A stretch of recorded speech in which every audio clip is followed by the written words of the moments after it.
On today's episode of the Cryptoverse. I'm kind of tired of explaining the situation every time the Bitcoin price drops, but it has to be done.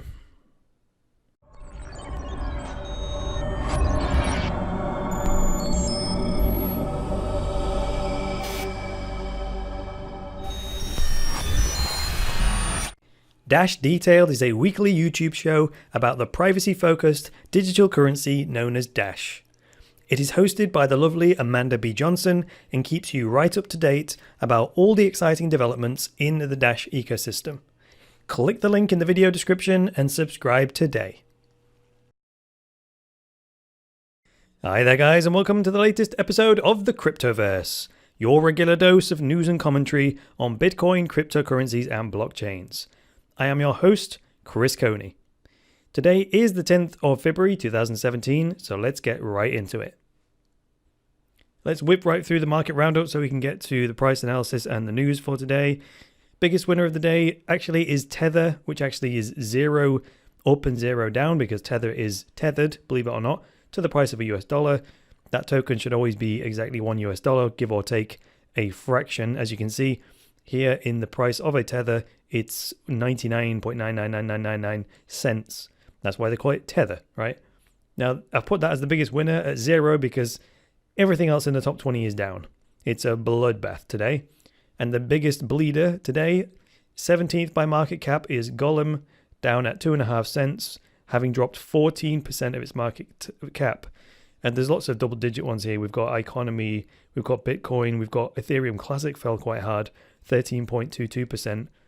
Even Bitcoin, according to CoinMarketCap's figures, fell 10.55%, but that's on their own 24-hour cycle, not necessarily the cycle of the price chart. So let's leave that there and go actually look at the Bitcoin price chart. So this chart links directly into the news story today because we're going to go look into this dip and the news that triggered the price crash. This should be obvious, but I have to sometimes state the obvious. Technical analysis cannot account for external news, like what happened here. Which is why risk management strategies are so important. Like the stop losses I talked about yesterday being essential.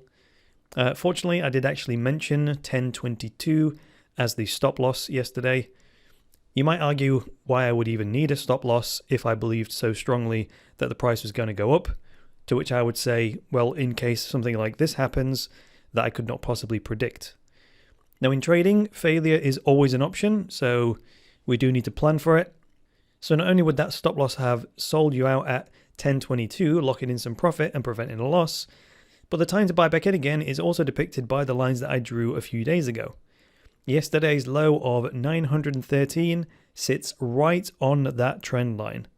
I mean, go back to this week's episode and you'll see when I drew this and why, and it's acting like the perfect support line, and as a bonus it coincides with that blue line, which is the 50-day moving average. Quick stop over at the Litecoin network then to see if Segway is activated yet. The answer is no.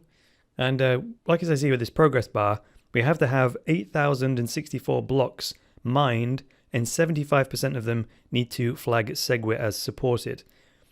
What we have today is actually 2.96% total miner support, and that's down from yesterday's 3.12. Now contrast that to Bitcoin Segway. According to CoinDance, Segway is currently at 23.3%. And remember, on the Bitcoin network, Segway needs 95% consensus. Now, given that Bitcoin is currently at 23.3% Segway consensus, that's down from yesterday when it was 24.2. So not really making a whole lot of progress here. We're kind of bobbing up and down and up and down. And it's kind of topical given the traffic jams that have been happening recently. And I kind of get the feeling that they're happening more often. You can even look at this on bitticker.co. You can see these massive spikes in the mempool are happening more frequently. You can just see it on their graph. So it kind of puts pressure on the need to actually do something. It's fine to debate it for a year when these traffic jams are periodic, but the increasing frequency is going to start causing people to really, really lose patience with it. In terms of the news then, I have turned again to the Cointelegraph. This story is covered all over the place. I didn't pick the original breaking news story from CoinDesk.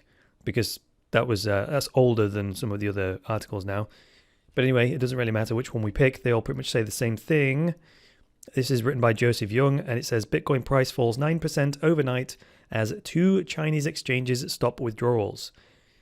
Now, this news doesn't come as any kind of surprise to me, and if you're a regular listener of the Cryptoverse, then it will probably not come as any kind of a surprise to you either. Especially since we've been covering the People's Bank of China doing their intense scrutiny of the major Chinese exchanges recently. So when people say that the markets are governed by greed and fear, you can see exactly why this is for yourself when these kinds of things happen. Now, panic selling is the result of fear. So it says here, the short-term drop in price was likely caused by the announcement of Huobi and OKCoin to temporarily disable Bitcoin and Litecoin withdrawals for 1 month. So if you have some Bitcoin at either one of those exchanges, you can still deposit your fiat currency and actually perform trades. But no one is able to withdraw the Bitcoin or Litecoin to an external wallet. That's pretty bad.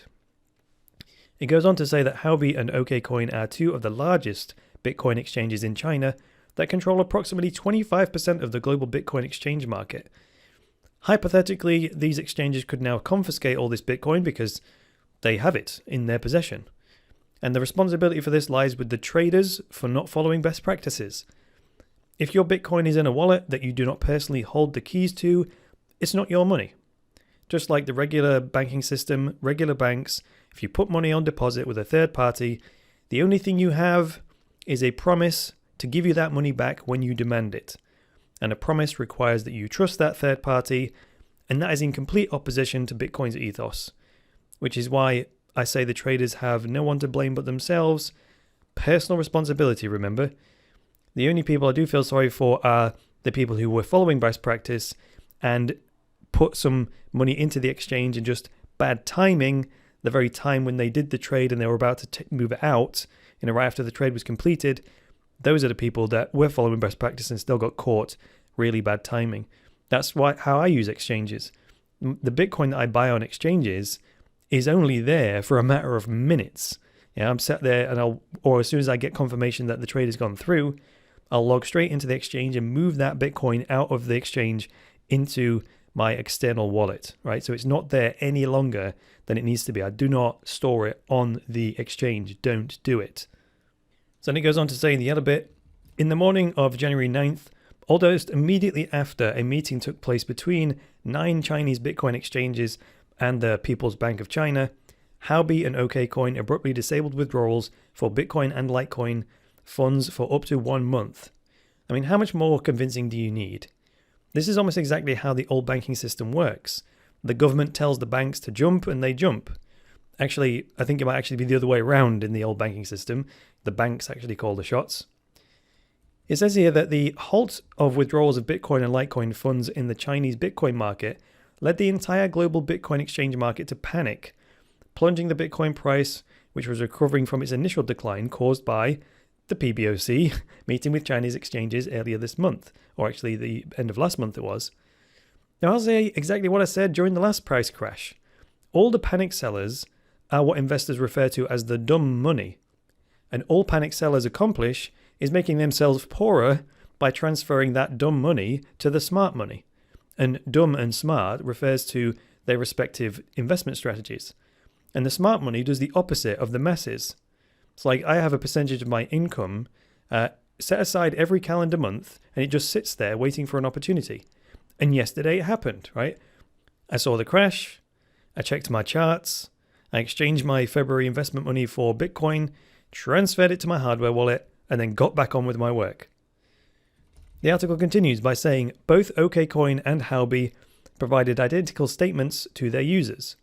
OKCoin and Huobi stated that credit lines and cryptocurrency operations of both exchanges will be frozen immediately and that users will not be able to withdraw any funds apart from renminbi balances until the anti-money laundering system is upgraded, which is what the PBOC demanded of the exchanges. They said, right, you haven't complied with the stuff we told you earlier in the month about enhancing your anti-money laundering systems. You must immediately halt withdrawals. And of course, then both of those exchanges walked out of that meeting and did it immediately.